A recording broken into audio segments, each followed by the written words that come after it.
This conference will now be recorded.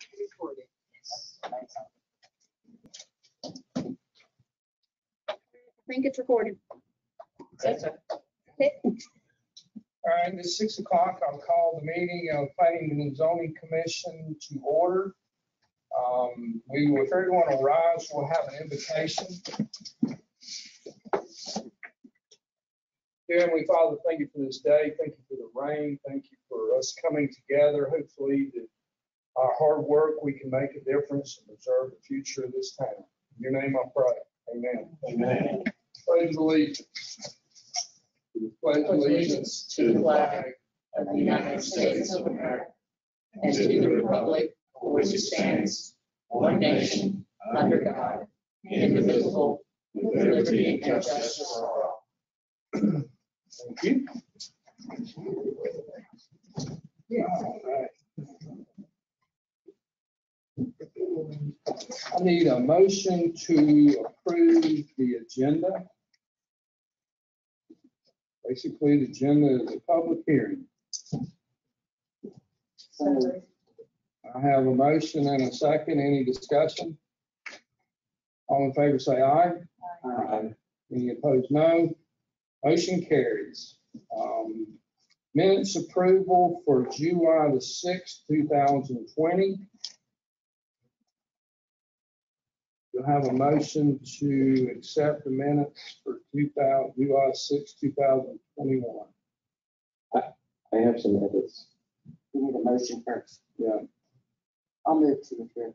Okay, I have a motion. I have a second. Second. Okay. Any discussion? Yes. Okay. There are several grammar issues, spelling issues, and some misquotes in the minutes.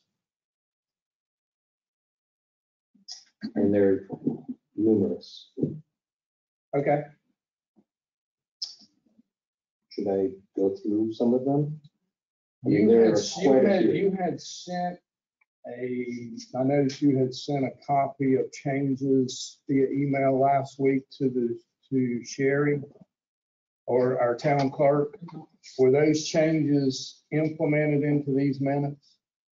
I have not seen the most recent minutes, so I don't know if she changed them or not. Okay.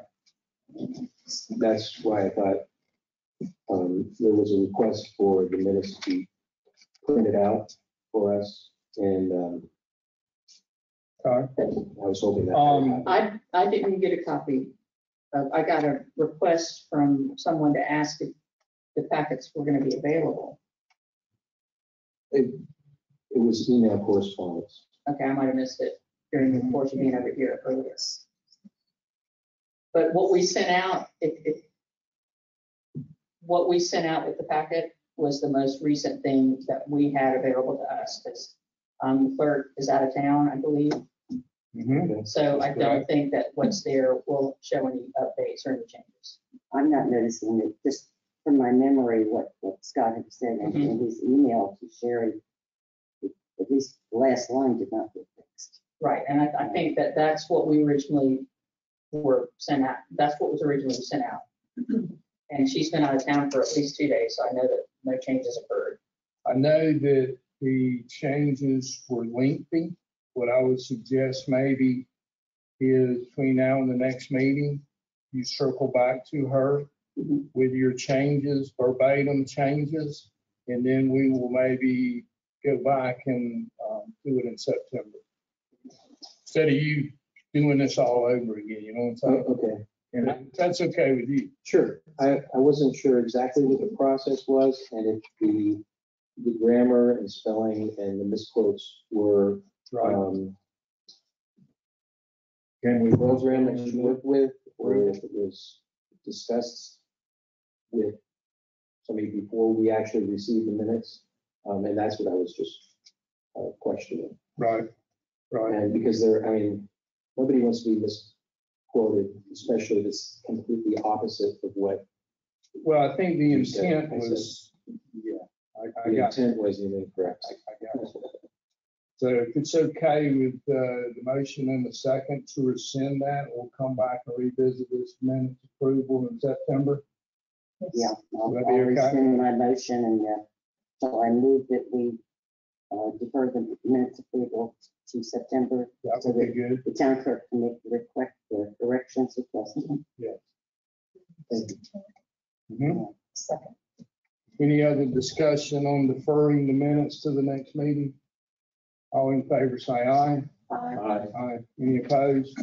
Motion carries. Thank you. We have public comments on agenda items, which we have one agenda item, which is public hearing on the tree ordinance. So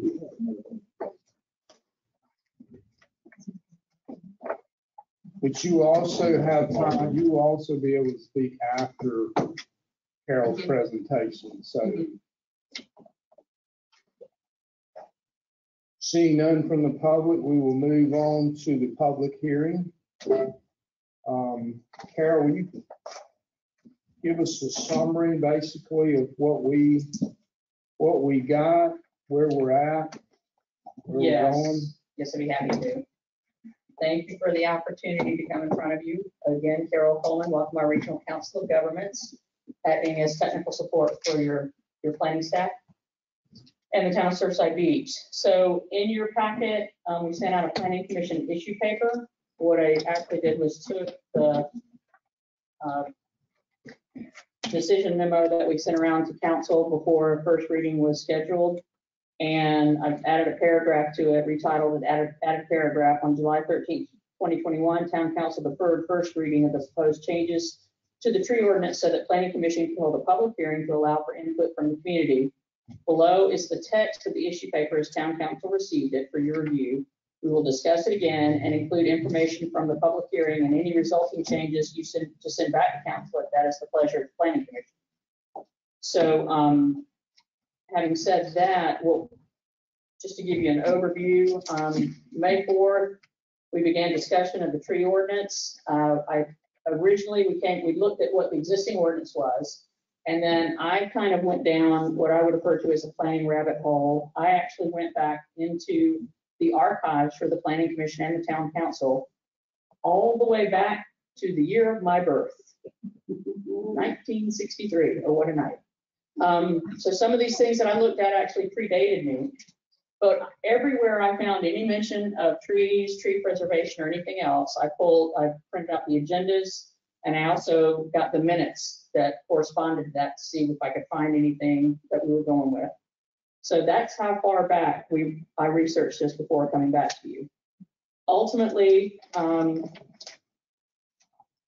went back basically to 2003 to look at the actual ordinances that had been passed and subsequent to that date. So printed out those agendas also. So I really concentrated on the more recent items, but those go back to 2003. What I could see, the first language that I found that was really active after 2003, and there was something on the books, was in 2009. And that was, ironically enough, Ms. Tom Britton from Walker Regional Council of Governments was acting probably as technical assistant and had read through the ordinance and made some comments. And that was part of the 2010 changes to the ordinance that were adopted then.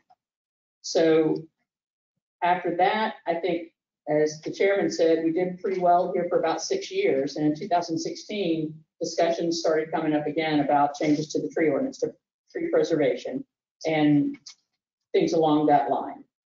So 2016, Planning Commission undertook a rewrite of the tree ordinance. They worked on it for, and some of you were involved in that, for a solid year, from what I can tell. And ultimately, in 2017, forwarded it to council a draft with recommendation for approval. Town council passed first reading, and then at second reading, a number of changes were made before they gave it second reading that resulted in some pretty significant changes to the intent of what's in the ordinance. So July 6th, we reviewed the timeline for the tree ordinance, which goes back to all of the rabbit holes that I went down, and went through everything else that we had talked about through the months from May, because we didn't meet 1 month, I know. But for months, we've been talking about this. So went through every iteration of the tree ordinance. We talked about things that we hoped to accomplish and things that you thought were good about the existing ordinance. And ultimately, it came down that everybody felt like the ordinance, as it was forwarded to council, was the best version of a tree ordinance that was created in all that time. So we took the ordinance that was submitted for first reading, went back through it, and here, let me go back, because I forgot I did have this. So this that I sent out to you, you've seen, some of you have seen some of this before, but there's a little bit more to it. So I'll go through these changes. This is what we forwarded to them, and these are some of the things we noted when we were discussing the existing tree ordinance. So under the existing ordinance overview, the larger on page 1, which you can hand mine back to the other lady here. See that? That's what we're going by. Okay. On page 1, the larger box is copied directly from Unicode. So this is what's in the ordinance right now. The box in the lower right corner of the larger, they're both table 17, 723.1. The larger box is what is on the books right now. What we pointed out, one of the problems is something that was removed is minimum diameter measured 2 feet from the ground, all trees. So what was forwarded in that draft was that R1 properties should have 5 trees per lot with a minimum diameter of 60 inches and a minimum circumference of 188 inches. R2 was then 5 trees per lot, or is 5 trees per lot, with a minimum diameter of 40 inches and minimum circumference of 125 inches. R3 was 3 trees per lot with a minimum diameter of 30 inches and a minimum circumference of 94 inches. What was ultimately approved for R1, R2, and R3 was 3 inches per lot for all trees. So my concern with that was that technically it had been enforced that each tree that was required to be put on the property had to be a minimum of 3 inches. But what it actually says is you need 3 inches of trees on your lot. So even though it's been enforced slightly differently, that was a problem. So this is existing. This is what was recommended and some changes. So go on to page 2. You can see the whole table in the existing ordinance overview. This one is table 17, 724.1. This gives you the zoning districts MU, mixed use, LLI C1, C2, and C3. And you see that some of that information is still in there, but this is for the more commercial uses. So the commercial uses were held with the requirements in place, but the residential uses were greatly reduced. So the next page, on page 3, I highlighted that bit of concern. So you see at the top where the arrow is pointing at an angle, concern. Minimum diameter measured 2 feet from ground, total of all trees. So literally right below that, the total for all trees is 3 inches. I just wanted people to be able to see that that's what's in the ordinance.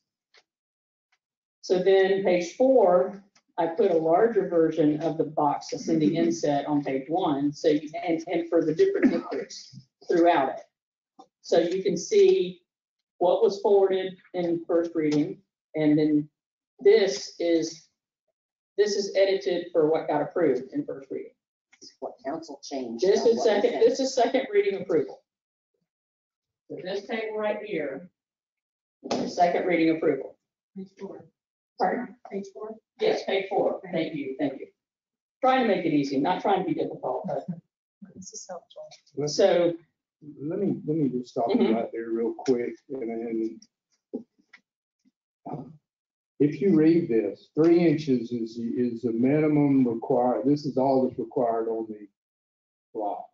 technically that's what it says. Technically, correct. Technically, yes. And if you get into the green box on the bottom, it says that no tree under 7 inches will be counted. Mhm. So technically, you don't have to have a tree on the lot. The ordinance it says 3 inches here. Uh-huh. But then it says no tree less than 7 inches to be counted. Those are existing trees. But technically, you're right. So technically, after the fact, that was another thing we brought up, and we'll talk about it in just a moment, was that there's nothing in the ordinance to make someone keep the trees they were required to plant. And that's something that I kept getting feedback on for especially new construction, that people would plant trees, and then they get their certificate of occupancy, and then the trees would disappear. So I can't say with complete assurance that that's a common occurrence, but I think it has happened. And since there's nothing in the ordinance right now to protect a tree that small, even though it was required for them to get their certificate of occupancy, because that's what code enforcement was enforcing, there wasn't a requirement to keep it there. I'm So, sorry, yeah, go ahead. I didn't mean to interrupt. That's okay. It was so glaring that. so page 5, I've got proposed changes. Table 17, 723.1 is the one we started with and we've been going with all along. R1 is 5 trees per lot. The minimum diameter, 2 feet from the ground for all trees, 3 inches, and 60 inches for all trees for existing homes. And then vacant lot, I guess, yeah, that one, the one below it actually shows it. So we go from 5 trees. The minimum size for each tree to be planted is 3 inches. The minimum diameter per lot for all of the trees is 60 inches. Now, and I've got some language in just a minute that we're going to read over that explains why we added the 60 inches back and what that 60 inches represents, because that's been a disconnect as well. So R2 is 5 trees per lot, minimum size trees to be planted is 3 inches, the minimum diameter per lot is 40 inches. I think it reads a little bit more clearly at the bottom, because that's actually what I was talking about. So the difference is you have one requirement, and this is one of the things that we were falling into, not understanding which was which, and there was repeating here and not here. You're talking about different classifications or different types of development or redevelopment throughout the ordinance. I think when you worked through it and before it went to council, we had tables that were very clearly, they were in different colors, and it was clearer than these are, because these are literally tables, but even the language was in different tables. But when it was codified, it was all text. So one section is talking about existing lots, existing residential lots. One section is talking about new construction. So you have different classifications of residential new construction, commercial new construction. You have any changes to an existing piece of property, what you're required to have. So that's where we kind of fell apart in terms of what you're required to have and what you are required to add in a given circumstance. So flip it over to page 6, and this was the language that we added. The intent of requiring a minimum number of diameter inches per lot is not to force additional new trees to be planted, but to encourage existing trees to be preserved. Mature trees are already beneficial to the town and can be counted towards the required 60, 40, and 30 inches respectively. Now, the only place that would change is if you had 60 inches required on an R1 lot, and 40 of that was a big grand oak tree. And so if you needed, if that's all you had on the property, you had one big oak tree, and you still needed 20 inches to meet the requirement, then you might have to plant more trees. But the intent, but with that number, that 60, 40, and 30 inch number, was to have people keep trees on the property. We've got one proposed subdivision we're looking at right now, and there's a tree smack dab in the middle of the lot. And there's nothing that says that they can't subdivide their property. But we subdivide it, we know full well that they're going to come in and say that's in the footprint, and I can remove it.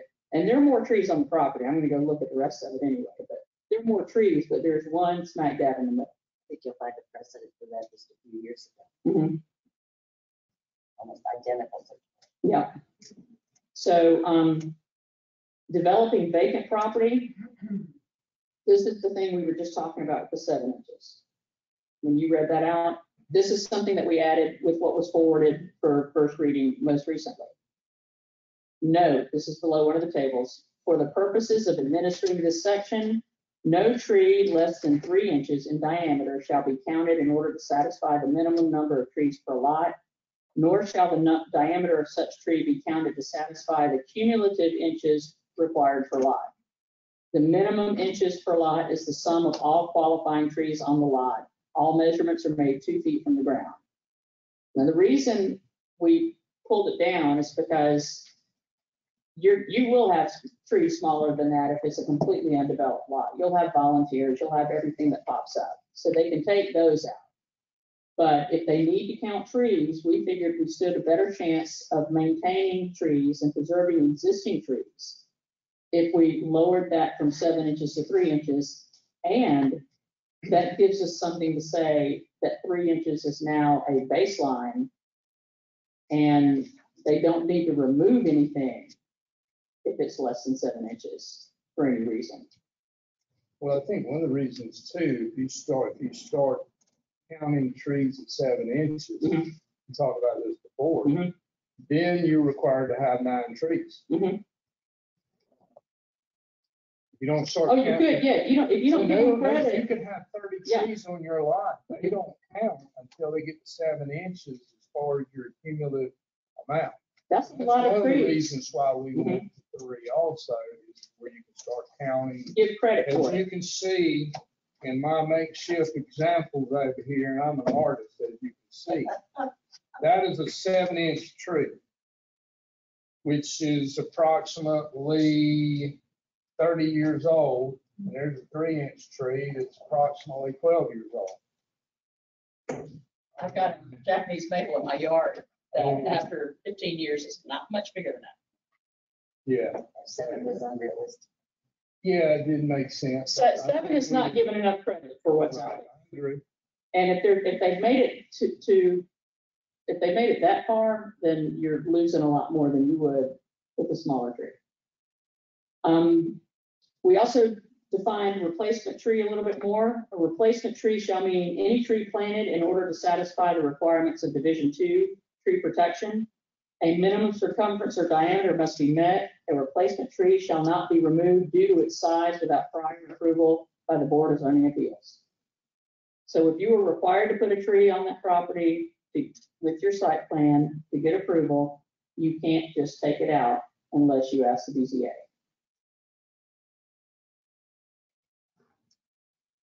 Because we have had instances where they took them in, got the CO, and then yanked it back out again. That's the report. Probably left them in the Should we buckets. mention the 17,750, which is the trees that we want planted? I can reference it because we didn't change the section that says the trees. The only thing we changed was we did say that palm trees or palmetto trees could be suitable. And I know some people don't like that, but realistically, one of the things we did, which I didn't mention to the guests here, one of the things we didn't mention is we looked at ordinances from all over South Carolina and even beyond, and some of the coastal towns, especially the resort towns, limit the oceanfront trees to being a palm or a palmetto because the other trees won't survive. Well, you have it listed as R3 here. Right. So that's why we did that. So Well, it's just, they're indigenous to that type of sandy soil, salt air. mhm. I mean, how many oak trees you see in an oceanfront? Oceanfront, now you'll see them go south in the marshlands and when you get into brackish water, but there's no it's point in difficult. making them Mhm.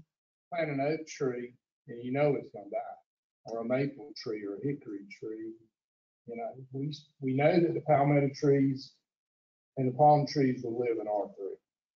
And then you'll see at the bottom of this page, I'll go through it, but we actually did address the concern of people who might be building in the fall and winter months and ready for a CO to allow them to delay the planting of the palms and palmettos so that they could survive.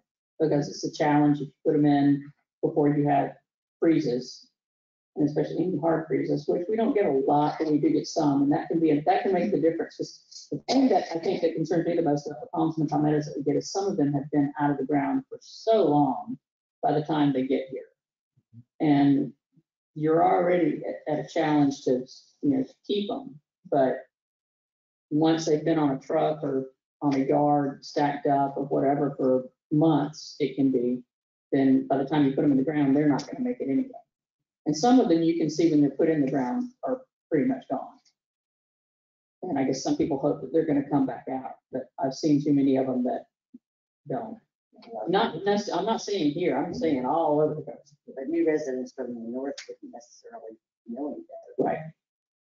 But anyway, then we also talked about how if fines are incurred, the best way to use those fines right now are directed to the general fund. So the town can use them for almost any purpose. What we suggested was to create a tree mitigation fund, which shall mean an account for any fines associated with the application of Article 7 to be deposited into to be used by the town to plant additional trees and landscaping in the public realm. So if anyone were to violate the tree ordinance and were to be fined, then any resulting fine could be used to help perpetuate and expand trees in the town. How often do we find residents for tree violations? Not very often, because there hasn't been a lot of enforcement. That's not to say the problems aren't out When builders come in there. Mhm. and they decide to clear a lot, they're fined typically? Well, whoever is responsible for clearing the lot would incur the fine. Typically, that's associated with the property owner. Does that happen often? It hasn't happened often to mine. I know a commercial issue right now that we're dealing with, but Because I know you have to go through a permit process, and I would assume if they clear a lot, Mhm. then they will be fined. Well, I think the concern, well, they would be. The concern is that more often than not, people ask for forgiveness instead of permission. And what the hope of having a tree ordinance in place that's enforceable is that you have something where if someone does take down a majestic oak, I use that as my description, that's not the definition of it, but something that has been there for 100 years, 150 years. They cut that down, you can't replace that in anyone's lifetime. So what we were trying to do with the language we added was to encourage people to keep those. And by encouraging them to keep those, add other opportunities to get credit for other trees that are there. But yes, if they're clear cut, I would say someone should be responsible. We've got an issue of that in Georgetown County, in City of Georgetown right now, where a commercial developer came in, completely clear cut about 5 acres. And they're letting it ride because they can't do anything now. But when he comes in with his plan, they've tracked everything. They've got, they didn't have a tree survey. And see, that's what happens when you get a permit here, you're required to submit a tree survey. So they can't go back and say, well, we know you cut down this many trees. What they can do is. So the fines are part of the permit process? Is that correct? I mean, No, they're separate and apart. How do they know they're being fined and who actually fines them? Oh, they'd be notified. Code enforcement would notify them. Okay. And that's part of the process? It's not the permitting process, but the part of the permitting process is submitting a tree survey. Okay. And that's a survey that someone has gone out and put the trees that are existing on the property on there. And they do that so that when they come in with a site plan, they can look at the trees that are on the property and figure out, is this the way that the property should be sited? Is this the way that the house should be placed on the property? And there are people that are going to try to place a house on a lot. I think the chairman did this to try and protect trees, because believe it or not, and I saw this yesterday in abundance in the development I was in North Carolina for most of the day working. A lot of developers, and now we're not talking about big land developers here, because these lots are already created, they're on the books, it's there. Try and keep trees because they're beneficial. Right. It's easier to sell a lot if you've got some trees that are there. So that's, that's what I'm talking about as a planner. For someone who's doing some of that work, the easiest thing is to start from scratch. And that's why if you look at a piece of property on 544 near the old Lilo, where houses are growing in the fields, there's not a tree out there because it was easier for them to do that. They didn't have to worry about where to put any of the infrastructure. They didn't have to worry about where to put the streets, sidewalks, houses, because there's nothing there. The neighborhood I was in yesterday was amazing because it's not even that old. Pardon me, but they had a tornado in February. And to see the houses that were damaged and the trees that were destroyed, and you could literally watch the route that the tornado took, and it was an EF3. Incredible. And I mean, they still got houses that are being repaired. But my point is that because those tree lines were in there, and of course this is a golf course community, so they wanted trees. You could literally see the route that it took throughout the neighborhoods because of the trees. But the houses were absolutely destroyed, and the trees didn't cause the destruction on this case. They looked like a bomb went off. I've never seen anything like that. It was stunning. So the language we were talking about. And they comment about Scott's comment about enforcement and fines. Since this new tree ordinance has been enacted, or let's say modified, it's hard for me to even imagine you could get fined. Mm-hmm. Yeah. Well, when you only have 3 inches, I mean, and you got a 12,000 or 14,000 square foot lot. I don't see. I mean. Well, you're not going to get fined because really you don't meet. You really have. Yeah, you can't. Yeah, you can't meet the minimum. You can meet the minimums, but if you take a tree that should have been protected out, I think that's what you're asking is, has someone come in and done that? No doubt people have. I'm not here all the time. I can't tell you why it hasn't been enforced. I know that we've had some changes in personnel. Let me ask you this: who does the tree survey? They hired someone to do that. Owner? Yeah. Can the property owner do his own tree survey? No, it has to be part of an actual survey. Yeah, typically a licensed surveyor has to submit it. Okay. So trees are physically right. Right. I just remember when I built my house back in 2003. I literally walked through there with a piece of paper and crayons like a 4-year-old, and I'm drawing out pine tree, oak tree. Here's my footprint, this, that, and the other, and that was submitted. So I'm glad it's been changed to protect those trees. And that stays in the file. So I mean, it's easy enough to go back if someone were to get permitted to build a house and everything was recorded. Or not recorded per se, not taken to Horry County and put in the register of deeds, but it's in the file folder for the construction of the house. And then a few months later, somebody calls in and said, hey, this tree just disappeared on my next door neighbor's property. Then we had something to go back to. We can say, well, when they built the house, this was here. So his crayon art might actually be in the archives? His might not be, but someone's might be. Might be worse than mine now. Yeah.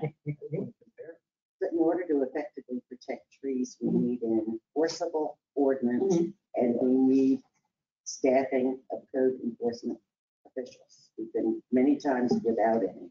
And that's the challenge. Yeah. I see we have a brand new one. Went through 3 and 6 months or something like that.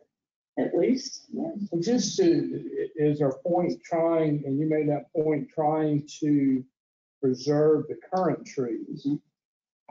From a cost factor, I'm looking up here, a red oak tree 6 inches is $2,200 to replace.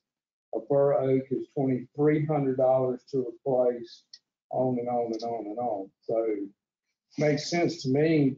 And what size are those? 6 inch. See, So in some of these cases, you can't even, so the minimum for trees you plant is 3 inches. It doesn't mean you couldn't put a bigger one, because some of these, you're not gonna get one as small as 3 inches. 3 inches is a little over $700. Yeah. So I mean, just from a cost factor, it makes sense to try to preserve what you got. But then the other thing we added for the R3 district that we talked about for just a moment, for residentially zoned properties in the R3 district, it is recommended palm and palmetto varieties are planted to fill the requirement for the minimum number of trees, 3, in order to encourage their survival due to harsh conditions of heat and saltwater spray.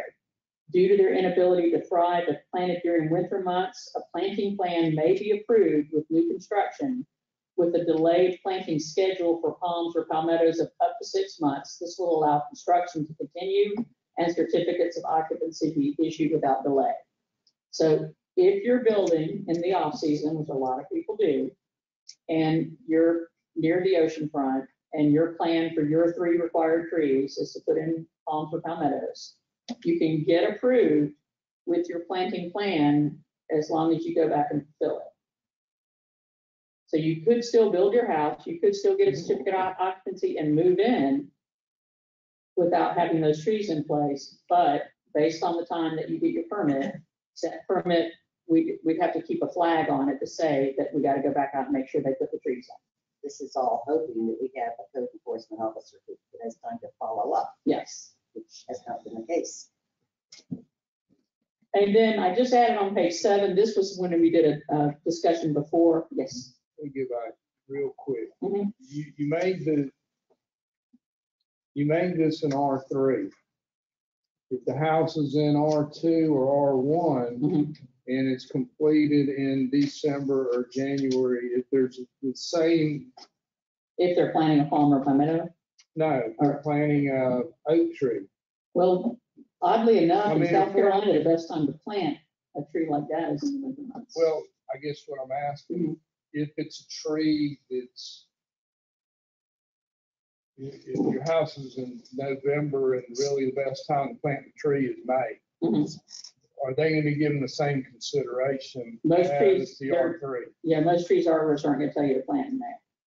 I just kind of, for Yeah. an example, I'm not Okay. saying that for, you're I'm taking sorry. me literally. You can for unintended consequences. Yeah, I'm just saying, Yeah.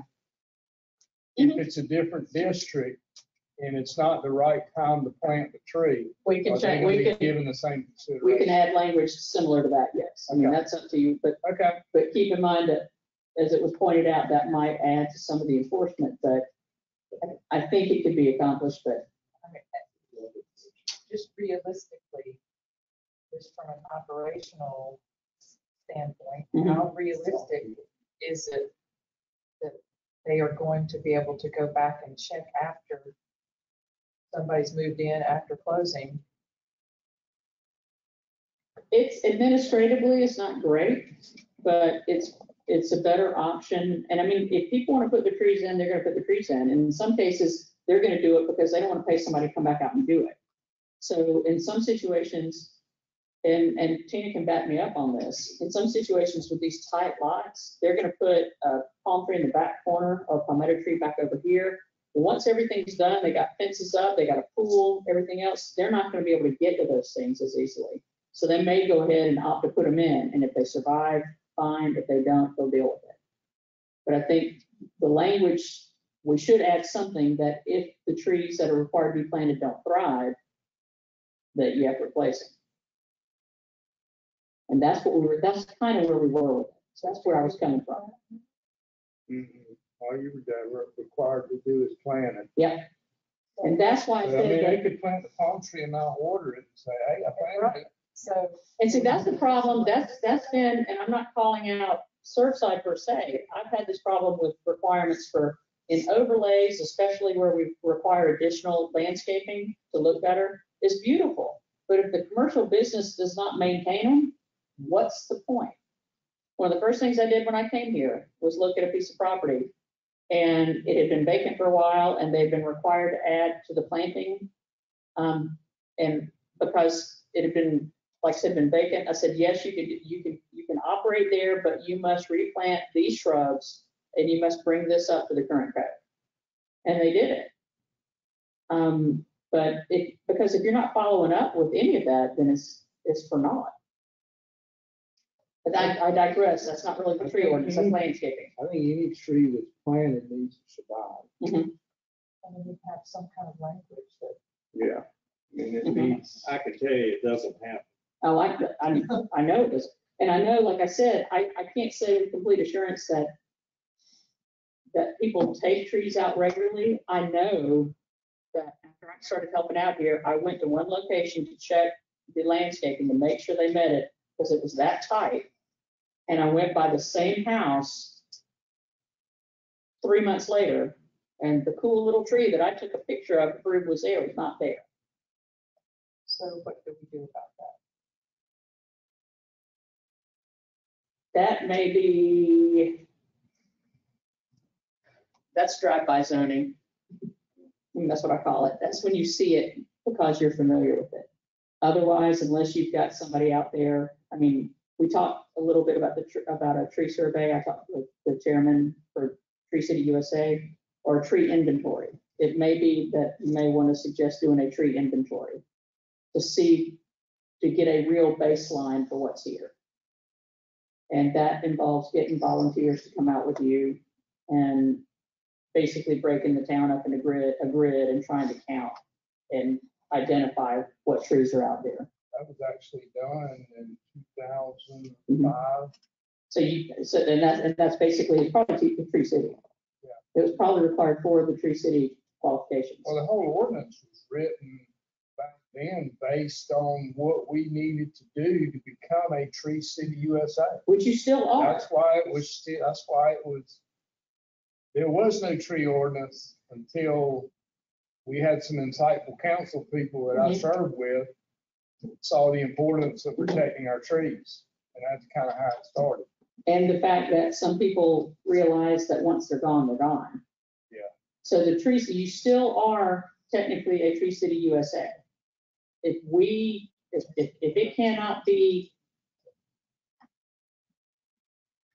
proven that 2021 keeps up with the requirements, right now 2020 counts because they did have an Arbor Day celebration. That's what I was going to say about planting seasons. Arbor Day is celebrated in different months all over the United States, depending on where you are, because of when you should plant trees.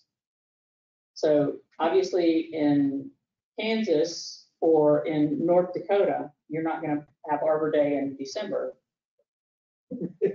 But in Myrtle Beach, we had it in November and December.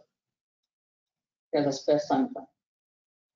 But anyway, so as far as Tree City goes, I submitted some information and told them that I was acting as technical assistance for them. We wanted to make sure that the town was credited with what they were doing currently, which was, having the tree ordinance and sent them a schedule for the Arbor Day celebration. So as far as 2020 goes, I think we're still covered. 2021, we may have to venture out a little bit more because we may have gotten a little bit more credit than possibly we should have. I don't know, but I don't have anything in writing yet. So I don't want to rock the boat, but I don't want to leave it because I don't want you to miss a year. I think it's better when you're contiguous. Well, I mean, we certainly don't want to put in all this hard work over the last 15 or 16 years, knowing that if they come in here and ask for a copy of our tree ordinance, we can start taking those Tree City USA placards down on both ends of the town. So we need to be proactive, and because as you know, our tree inventory the last 4 years has taken a nice little nosedive. We need to level that off, and on our part, start replanting, whether it be in the right of ways in our parks. We got plenty of parks to plant trees. We can go into some of our parking facilities that are underutilized. There's a great opportunity for us. And we had a plan at one time when we were going down Ocean Boulevard. That's now on the shelf too. So this needs, the tree ordinance really needs to be a priority. And, you know, And I think one thing that could be done in the short term is to, and I know people have done them already, is to look at drone footage. Because, you know, seeing it from the air is really beneficial because you get to see the canopy. But I don't think people realize how important trees are in a community until they see it from the air. We haven't even talked about the thing that concerns, well, you did before we started, but my biggest concern above everything other than the fact that I like trees and the benefits they have for us in terms of photosynthesis and, you know, everything else, creating oxygen and sucking up carbon monoxide and carbon dioxide, is that they help with flooding, almost immeasurably help with flooding. And in the course of doing the research and everything, I had an aha moment. I think I had it actually here one evening we were talking about it.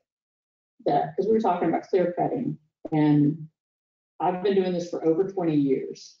And I remember telling people, oh, well, you know, stormwater, they take everything into account when they develop a site. You can't have more runoff after construction than you had before construction. And, you know, I'm going along and I'm drinking the Kool-Aid. And then it occurs to me, because I've seen stormwater calculations and I understand somewhat how they do it. I'm not an engineer. We stayed at Holiday Inn Express last night. So, but I asked a couple of stormwater managers, I said, when you do calculations for the development of a site, and there's tree removal, and I'm talking mostly about commercial sites, but residential sites too, but I'm talking larger scale, so not just a single lot at the beach. Do you take into account the tree removal in those calculations? And two different people use the same term. Well, there's kind of a back doorway. And what they were actually saying was, no, we really don't. So that lot that I was talking about on 544 that used to have trees a few years ago, and they cut it with what they call a residential timber cut. They do it before they're getting ready to develop so that their stormwater can be based on the current situation on the property and not the fact that there used to be hundreds of trees over there drinking up water. And I bring this up because what's happening in our communities with development is you have development on top of development on top of development. And it's like it literally stacks on each other. So if one lot meets the requirement and the next lot meets the requirement and the next lot meets the requirement, that's one thing, but then you've got the outflow on one piece of property, which is more than it used to be, on top of another property, on top of another property. So no matter how much you're doing to try and contain all of that somewhere else, you're still behind the 8 ball. And I think I kind of really figured it out because I lived in Deerfield the first year or so I lived down on the coast. And I've watched what's happened over there with the golf course going away and all of the houses being built and more roads being put in and more parking and more impervious surface and more this and more that. And with the knowledge that that basically was a swamp to begin with. And that's being generous, that it originally was pretty much swampland. That they're going to continue to have problems because no one actually took into effect the cumulative effect of building development on top of development on top of development. Now, what I suffered with when I lived in the upstate was DHEC was the one that was requiring stormwater ponds on commercial properties. And on one side of town, they had a lot of commercial development. So Super Walmart, Big Lowe's, Old Navy, Kohl's, all of the fast food and sit down semi-fast food restaurants that you can think of. Firestone, ice cream, gyms, you know, like 24-hour fitness and all those, but these big box footprints were all required to have these stormwater ponds but each one was looked at independently of others. And the problem arose when you have a big rain and they start scheduling those things to lower the pond. And they weren't controlling when they lowered those ponds. And I lived about 7 miles downstream. And my in-ground pool was underwater to the extent that you could barely see the outline of the diving board and the top rail of the fence, which was about 4 feet high. So, The way around everything. and it was because there was a creek which was 12 feet downhill, about 100 feet behind the pool fence. So we never saw the creek water until it came across our yard, to the extent that the golf course next door deposited 2 sand traps in our backyard. So we put in sand volleyball, but we also put in a new pool line. And we did it the next year, and we did it the next year. And I talked to people in that area, and it had never flooded before. The house that we bought was about 12 years old when we bought it. It had never flooded before. And it's the cumulative effect of development. Well, if you go to the back page 7 where it says protect the specimen landmark trees, just to hit a few, a large tree can soak up to 1,000 gallons of water and discharge it into the air. If you take 2 of those out of a lot, 200 gallons today, especially, a day's supply of oxygen for 4 people. These are just facts you cannot ignore. I mean, this is scientific facts. And you go down to the last one, trees can reduce potential negative impacts of surface water runoffs by intercepting and holding large volumes of precipitation on surface areas, while reducing soil erosion by slowing the speed of runoff on the ground. I mean, these are. Now, we are in a unique area. I mean, we're this close to the ocean. Does anybody know the scientific information on what exactly is the ground level water table? Like, my house is about 0.1 mile from the ocean, and right across the street is Floral Lake. And just this last rain, just last night, my neighbor's driveways flooded, 4 inches. The ground can only handle so much. And even when it's dry, you dig down about 1 foot and there's water. So, I mean, maybe this far up, you can dig down a lot deeper and, some of these facts will make a difference. But, I'm curious to know what it is, close to the ocean. They keep talking about every tropical storm comes in and the ground is saturated already because we're at sea level. And all of the development that's being done all over the county to a certain point is all going to the sea. Yeah. Some of it's going to the Intercoastal Waterway, but guess what? And these lakes. There are also areas of the Intercoastal Waterway that are sending drainage to the sea. Right. So no tree is going to drink up all that no, water. not one, but when you consider a lot of them, yeah, I mean, that's the challenge. Well, I'm curious to know the science of it. For every large tree that you take down, 100 more gallons of water in the ground. it's not. But you dig down 1 foot. That doesn't mean it's never going gonna there. drink all that water. That doesn't mean it's not going there. I mean, that doesn't mean that if you take a tree down, it doesn't mean that water is going to go into the water table. And the water table can only hold so much. Now, we're not like, there are areas of the country where the water table is disappearing. And Florida is a great example because they're having sinkholes everywhere. Right. Because they're sucking the water out of the water table because of demand. And there's nothing to hold everything up. You don't want that to happen either. Florida is also a marsh area. Guess where we are? Right. But it's not Like I said. man-made. Huh? That's not man-made. What's It's not? natural.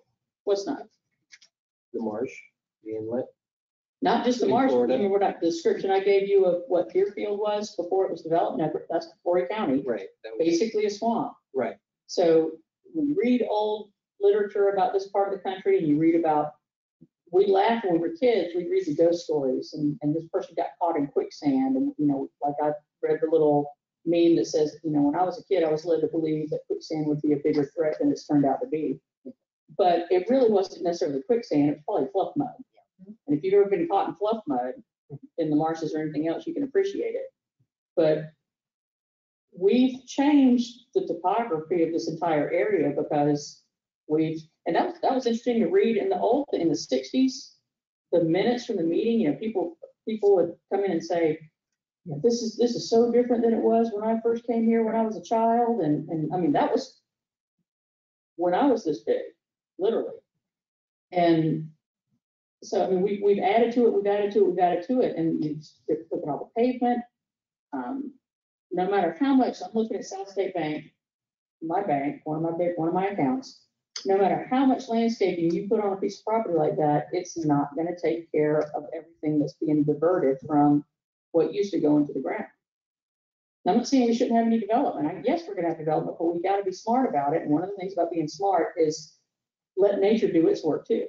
I guess my point is what's going to go into the ground, there's not much because we're in saturated lands by nature. So it's going to run off. correct. So it's going to flood. Right. And keep in mind, some of the groundwater. Before anything was here. Because you dig a foot down and it's saturated. But, so we get a storm like yesterday and it was probably the same years ago. Yes, it was the same years ago, but you had more open area for it to deal with it. And more trees to drink it up. And more trees to drink it up. So what we've created is a sheeting that happens. Like I've got there's a small par 3 golf course that closed down near my house in Conway that's going to be redeveloped. And everybody was freaking out and they're worried about flooding. Well, I told them, I said, believe it or not, and they're finding this out at Deerfield after the fact, some golf courses, depending on the grass they use, some of those things have a sheeting action where the water doesn't soak into that grass, into that turf. It just kind of flows off of it and goes somewhere. Sure. But if you've ever been out on a golf course in the big rainstorm, you can actually see it happen. But so I think they can capture the water. They're going to put in big ponds. And then keep in mind that we're located between 3 swamps. So you've got Greer Swamp in one direction and Crabtree Swamp in another direction and Brown Swamp in another direction. So I mean, they've got a lot to contend with. But the fact that they're taking out a golf course to put single family homes on lots that are bigger than the lot I live on, I can live with that. I don't want the traffic, but I don't have a choice. And I didn't buy the property. So private property rights, that's how it happens. If we wanted it to be preserved, we should have bought it. But here, we add more and more and more. And I can tell you that other things that I haven't even brought up, and this is not a criticism for the way it works, when they extend a turn lane out on 17 to make it easier for you to make a turn. Yes, their engineers are looking at that, but that's more impervious surface. And that's not necessarily tied into the entire system. It's just, it's like I said, it's compounded. Right. The cumulative effect continues to be compounded. Nobody's looking at the big picture. Right. Yeah. But we have to look at the science too. Well, I think Science is complex. And the science is complex, but Just the tides alone. and that's what I was just going to say. I was in, Mhm. and the amount, I was thinking, how many gallons are coming in from the ocean right now? Mhm. How many gallons are going out of the ocean 2 times a day? It's Mhm. unbelievable. It really is unbelievable. And man has nothing to do with it. And It's wonderful. Yeah, you're right, but man is interfering with that. So those tidal actions have an effect on some of the ponds. They have an effect on other things that we deal with on a daily basis. So that's also a challenge. And it's just, I don't know any other way to say it, but you talked about on page 7, I think, but if you flip over to page 8, I brought up some other things. We did talk about erosion, but reduced costs for energy, stormwater management, and erosion control. Trees help stabilize the ground. It's on the last page of the Tree City USA. That's me being subtle. Yeah, I saw those, but yeah, it's, They cut energy consumption. So if you have trees on your property, your air conditioning typically doesn't have to work as hard as it does if you don't have trees on your property. They boost property values across the country. Properly placed trees can increase property values from 7 to 20%. I'd say it probably could be more than that if somebody really isn't like loves old oaks. I can tell you that the old oaks in downtown Conway convinced me to take a job with Horry County when I first went there. I had been by Conway before on the bypass. I had never been in Conway. I came over the old bridge in May, and the Spanish moss was hanging off the oaks. The azaleas were blooming. The magnolias were going crazy, and I thought I was in a Lifetime movie. And they could have offered me anything, and I probably would have taken it. But I said, they've got their old courthouse that they've kept. It's beautiful. I want to work here. That was it. That literally was what made me make my decision. well, I think we need to do our part. You know, it might not be a lot, but we need to do our part. We need to be very cognizant. Like you said, the water's coming from Horry County. You mentioned Deerfield. There's 2 72-inch pipes buried under the road that come into Elizabeth Lake and into Dogwood Lake. And if you went down Cedar today, you could have surfed. As much water was flowing through there. And we've dredged these ponds to the point to where we can't dredge them anymore. We dredge everything downstream in order to keep the sediment where it's at, to keep from polluting our beaches. We've done our part. Now we need to do our part as far as this tree ordinance, trying to preserve it just a little bit. Like you say, well, we're not going to do it all, but we can do a little bit. So that's kind of the goal. That's what I'm thinking of. It is we're stewards. So I want to circle back for a second, if we can, back. yeah, we need to get on the tree ordinance. I'm sorry. I just want to circle back to, we were talking about new construction and potentially being able to put the trees in after they're in the house and after construction is complete, after they close, and that there is nothing to, there's no verbiage right now. No, they can't get a CO. They can't get their final inspection signed off on unless they have the trees in place that are required for the lot. Okay, so maybe I misunderstood. I thought you were saying that they would be able to put them in afterward. Well, that's what I was saying is in certain situations where palms and palmettos are involved, that they we could allow a 6 month, up to a 6 month delay so that they would have a better chance of surviving. And but we don't have that verbiage in here right now. No, it's in there right now in the thing that was forwarded. Yes, it's in Okay, there. so if we put that in there though, since it is in there, there is no verb, there's nothing that, I mean, I understand that we don't always have the enforcement and the people to go around and check it, but is there any verbiage that gives them the legs to go back and check it later? And no, we could say that the homeowner would be required to call in for an inspection. And I mean, we could flag it. Administratively, it's not great. But I mean, I'm not sure that it's going to happen, but I also hate for us to put it in there and just be a blanket, oh, you know, it's all exactly. good. And you're right. You're absolutely correct. So administratively, I mean, you have to accept that everything we do now is in a computer. Everything we do is logged onto a computer. So normally, when you have a building permit, once everything's done, the building permit basically is settled, kind of like goes away, or once they get a certificate of occupancy and the file folder's closed, you have to have some kind of way to keep it active and say that the flag on the active is that it's because they still got to put required trees in. What do you guys think about that? Well, I agree, there's got to be a checks and balances on there, because you don't want to get word out of town, build your house here, they ain't gonna come, they're not gonna come inspect. But again, the only thing we did that for was palm permit. But there were partnerships, R3. there's been partnerships in the past where, you know, if police officers see a guy on a ladder cutting a tree down on a Saturday, you know, they're gonna report it. So you don't necessarily have to have a code enforcement person right there. I mean, you got guys down on Ocean Boulevard pushing the carts back in. You know, as long as everybody's aware of what we're trying to do, and I'm talking about every department, not just 2 or 3 code enforcement, you know, whether it be the street department, sanitation, police officers, understand what we're trying to achieve here. But don't we have But- to have some verbiage that Oh, yeah, I happens if they don't? I agree. There's got to be, it's just like cutting a tree down without a permit. Right.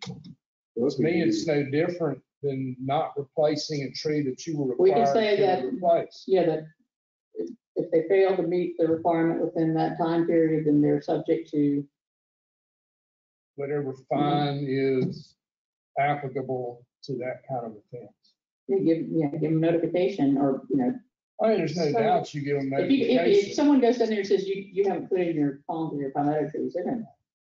Okay, so let me ask this question, Mhm. sorry.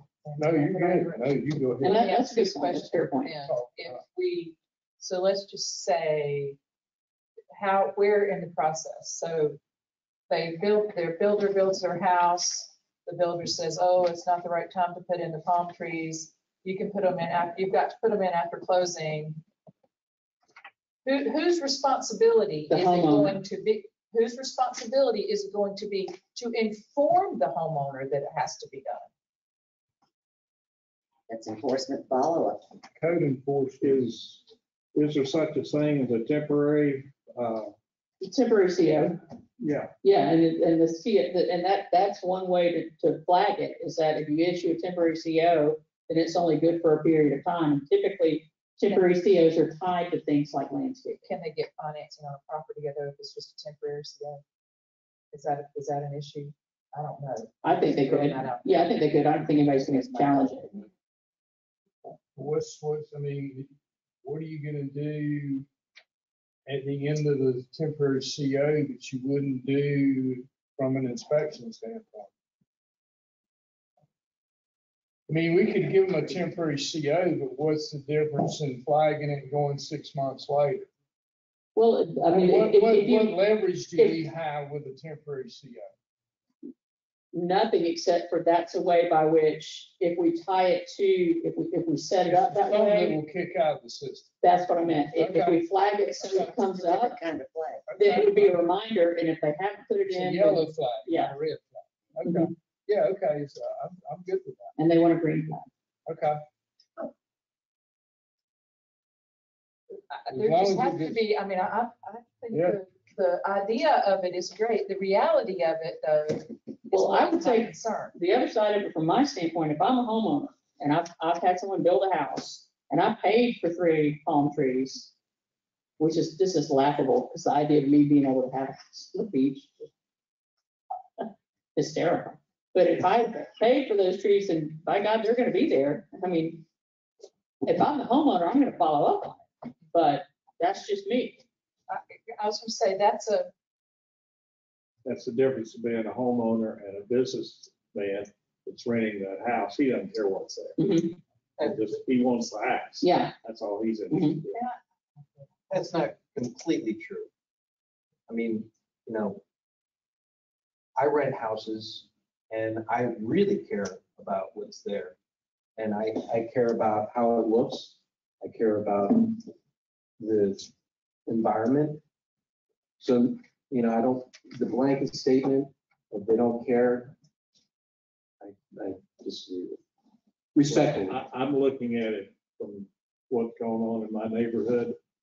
Yeah. And I brought this up about planting them at the wrong time, because these trees were planted at the wrong time. They died come spring. Mhm. And they've not been replaced. A couple of them been removed, but nothing's been put back in. And that's why I brought it up, because when they put them in, I knew that it was the wrong time of year. Yeah. And they did exactly and there's no follow-up. Yeah, and I think sometimes too, right now, the economy, people are really, really, really busy. I know I am. Yeah. And it's hard to keep up with everything. So, I don't just want to demonize business owners, homeowners. I mean, I just like to look at the optimistic side. Well, and just to say that, in my opinion, that was one of the things we were trying to do here. We were really trying to be more of a carrot and less of a stick. Yeah. We were trying to create incentive and trying to say, Yeah, let's kind of get back to. let's go back. You want to go through the ordinance? Yeah, I think what's important now is to identify basically the difference. Mhm.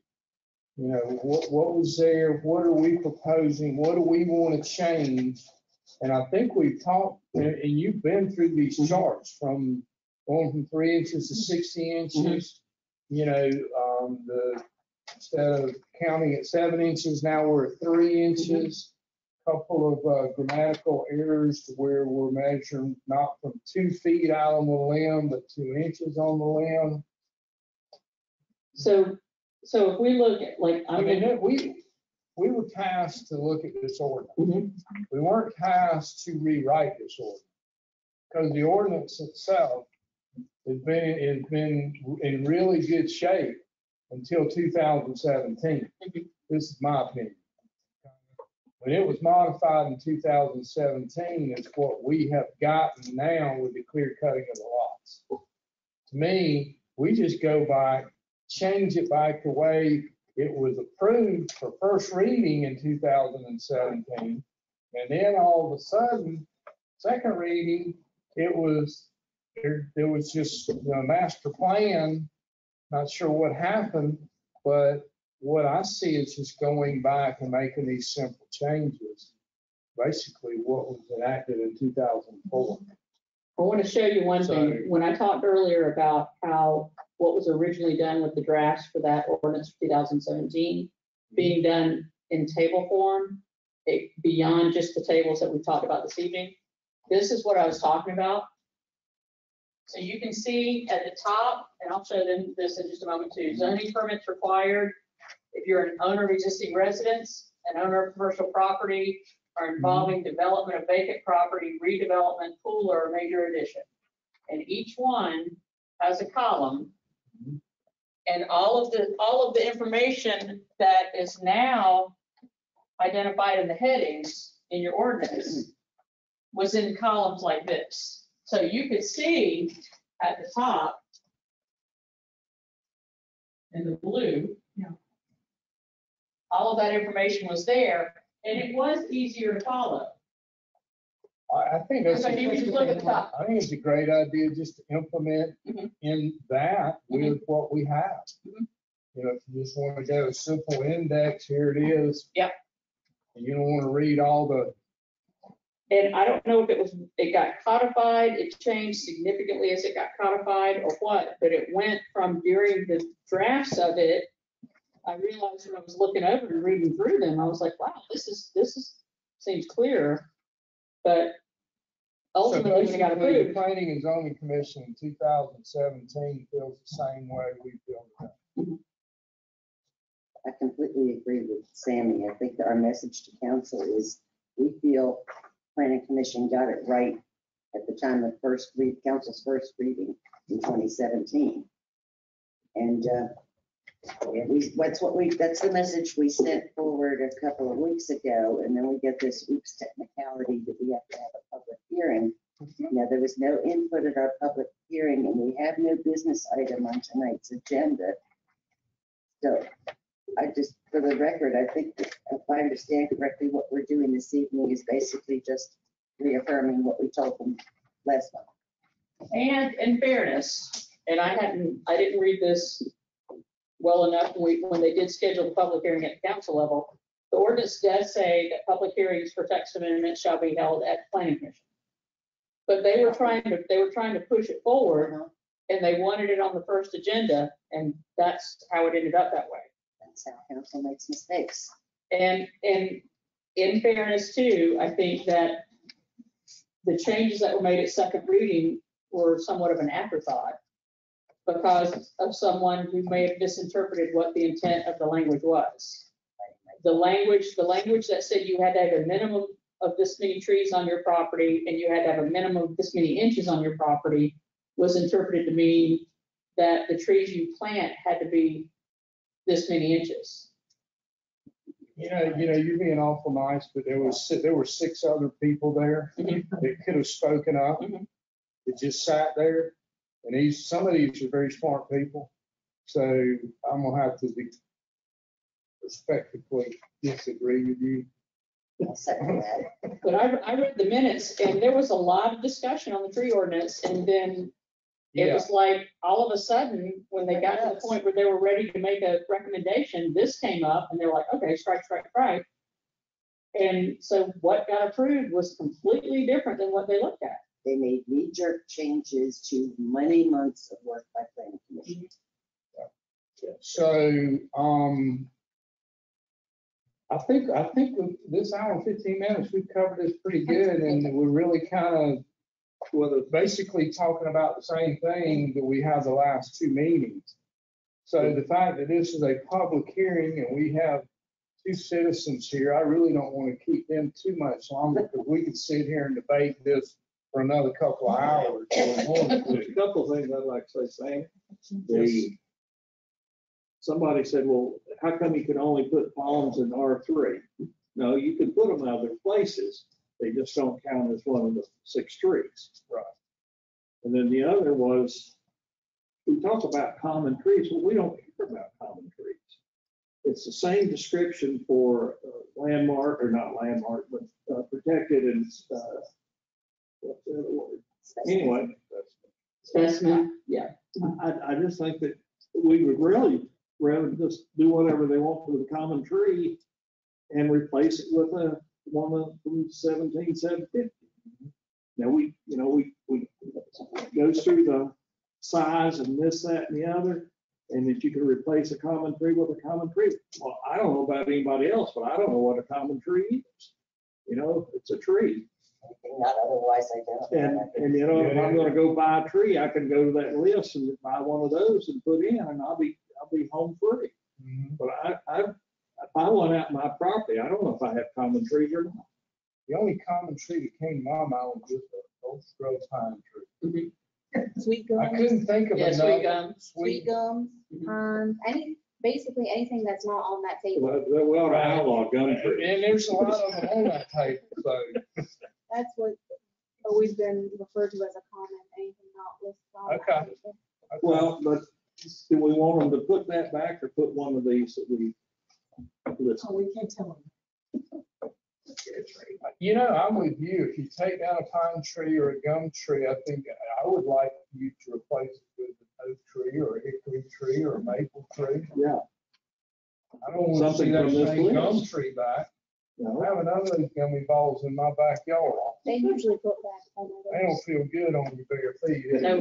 Tennessee, they usually- And at least we're getting rid of an invasive species in South Carolina, Yeah. the Bradford pear. Yeah, Bradford Bears. Hallelujah. But I just, Yeah. I don't know if that makes it simpler, because it's, we have it 17,723-3, 724-3, and 725-3. It says the same thing as 723-4. I think maybe Bill's got a good point. My problem is we don't have a business item tonight, and we're not therefore making changes, are we? Well, No. Okay. I mean, I think the process is gonna be, we're having our public hearing, we discuss this as it's written. We hear the public comments. And then we're gonna have to have probably another meeting in September to consider the change. But you're right, there's nothing on our business agenda tonight to vote on, make changes, make amendments.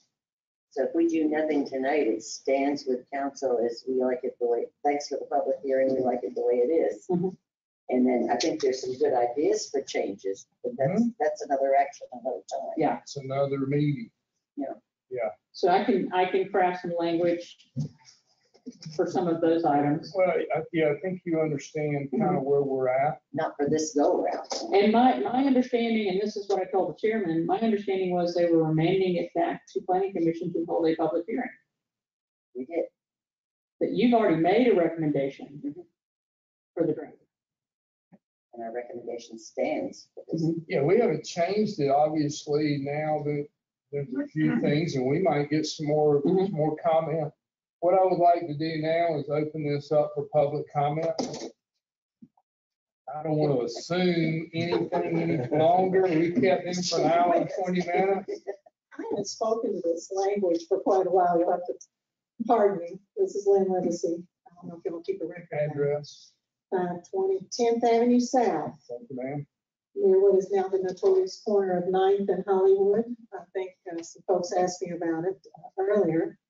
Somebody just cut 5 trees down. I don't know if they had a permit or not, but I'm not going there. I'm speaking to the ordinance. I am speaking to the tree ordinance. First of all, I don't know if I looked really hard, and I did see where we advertised in the Sun News for this public hearing. That's really sad because nobody knew about this public hearing. Okay. We have planning commission up on the board out front. It doesn't say anything about a public hearing. Also, I'd like you to know that the Sun News is not the paper of record.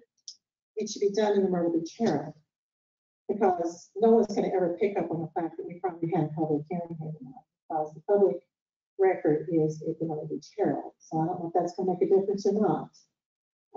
I checked that right away because that happened to us once before when I was on this committee.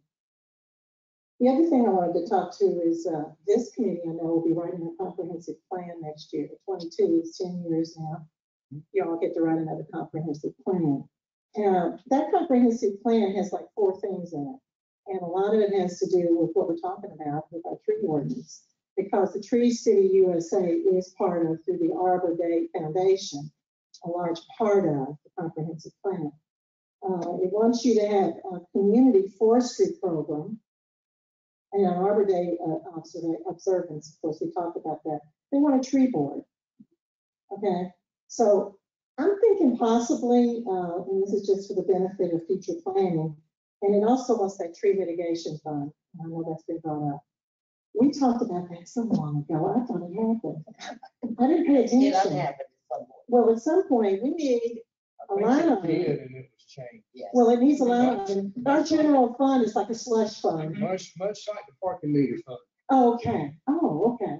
So we didn't get any more underground wiring down on Ocean Boulevard either, did we? Let's go somewhere else. Anyway, I'm thinking our Keep Surfside Beach Beautiful committee, they'd be a wonderful partner in some of this stuff that needs to be done. They need a mandate. They need an outline. And, you know, if they truly believe in what they're doing, they will be more than glad to do with the inventory. They'll help you watch, you know, the neighborhood watch on the tree being killed on the weekends. They might be willing to call 913 on Monday or call 911. But anyway, they might accomplish that. But the other thing is with a comprehensive plan is that it's on page 44 of our comprehensive plan, the natural resource goals, number 6.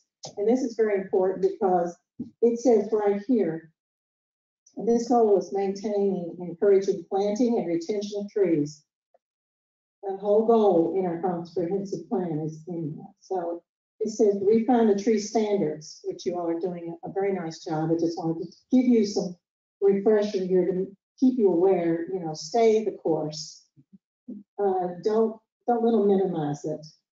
You all have done the verbiage. Sometimes I cross my eyes, but that's because I really haven't looked at this for a while. But it says require minimum planting and retention thresholds for new development.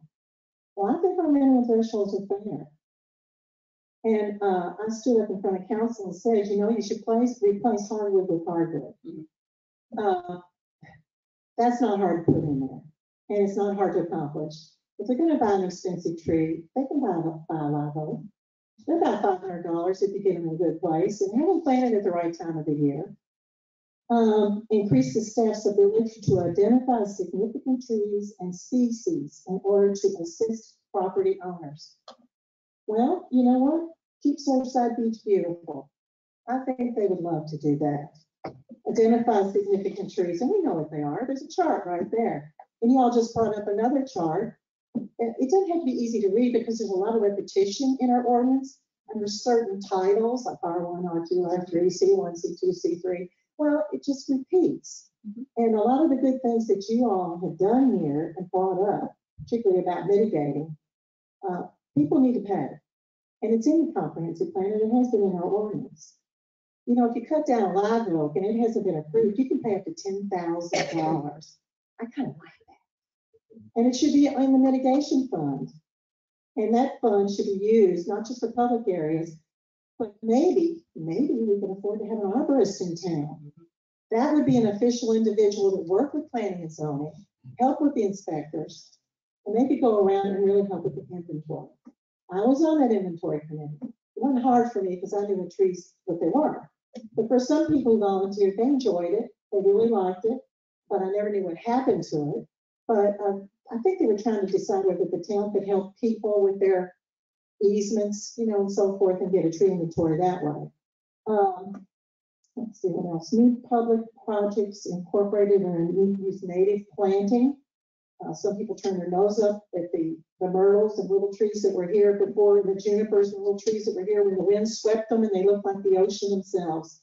That's what everyone thought they would remember when they came from Conway across in their little flat boats and said, let's go to the beach. And they thought they were going to see those junipers. Well, we don't have any of them left anymore. And there were a bunch of them down there by the pier. Maybe we should put some junipers down there in our public parking lot. The ones they tried to save just didn't make it. But it wouldn't hurt to have something native there. And then to continue the Tree City USA program, continue and promote best practices. Well, there's best practices in every area we walk and live in. We're going to talk about everything best practice. I think this tree ordinance does that.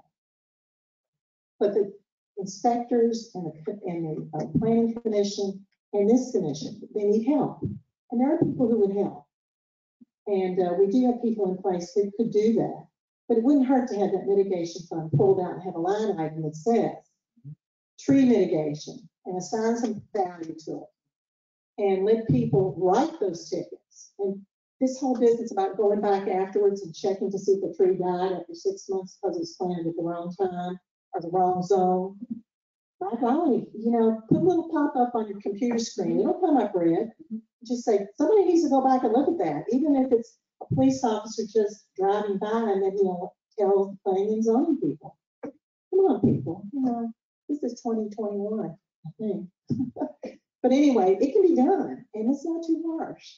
I just want to say hoorah, okay? Keep going. And don't let them push you down and send it back again. And if they do send it back again, there's a moratorium. I'm from the moratorium crew. We can moratorium this tree cutting.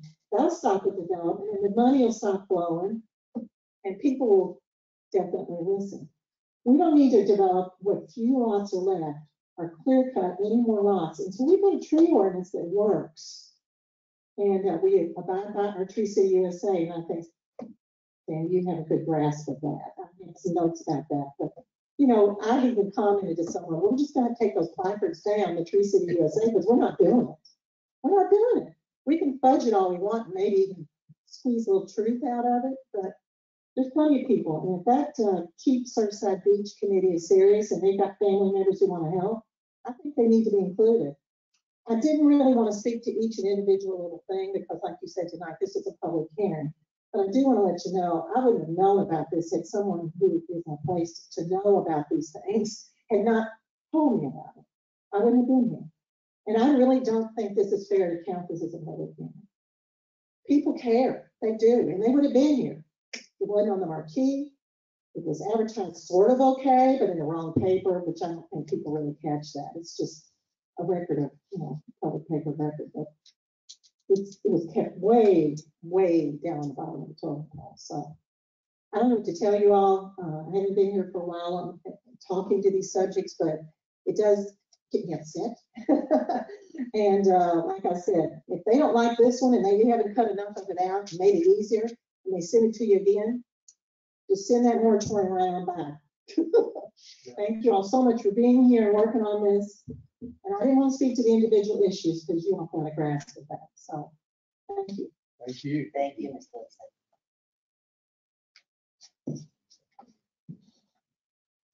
Yeah, we've done moratoriums before, haven't we? They were called construction moratoriums. This is a construction So, yeah, we wouldn't be setting a precedent. No. Yeah, hopefully, you know, and I've said this before, I think the tree ordinance, the way we're proposing and sending it back is very fair. You know, when you're only requiring 5 trees or 60 inches, whatever volume you want to do, whether it be 6 10-inch trees or 10 6-inch trees, I don't really care. You know, when you're talking anywhere from a 10 to 14,000 square foot lot, I think you got plenty of room. I really do. And I've been through town and looked at probably 50 different vacant lots. And there's plenty of room. You can envision whatever setback you want to, whatever footprints you want to. There's plenty of trees left out there, but to be honest with you, and I know I'm gonna ruffle some feathers here, it's a lot easier for the contractors to go in there and just mow it down and start over. Or whatever they plant back, they just add to the ticket to the homeowner. That's what we need to stop.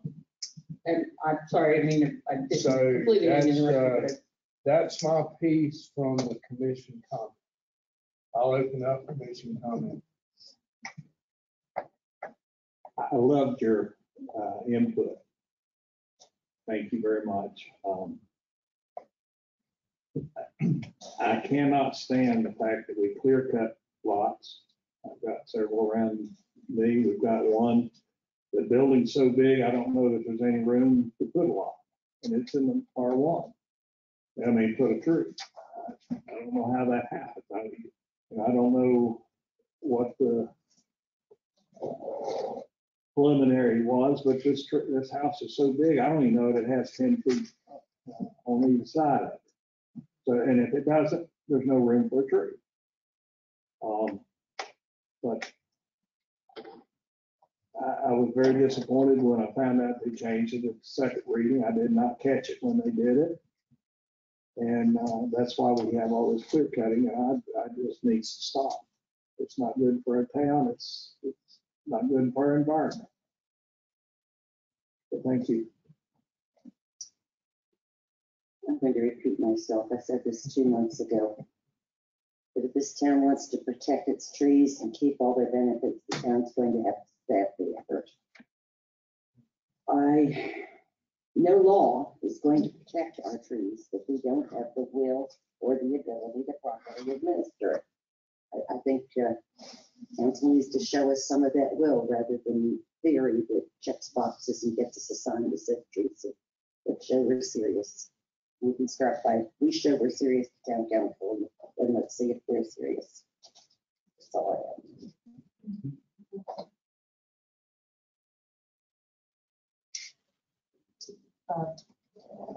Thank you, Ms. Lynn, for your comments, and I hope that you noticed that we have at least one vacancy on the planning commission. I was thinking the same And we thing. would be very thankful for some experienced applicants.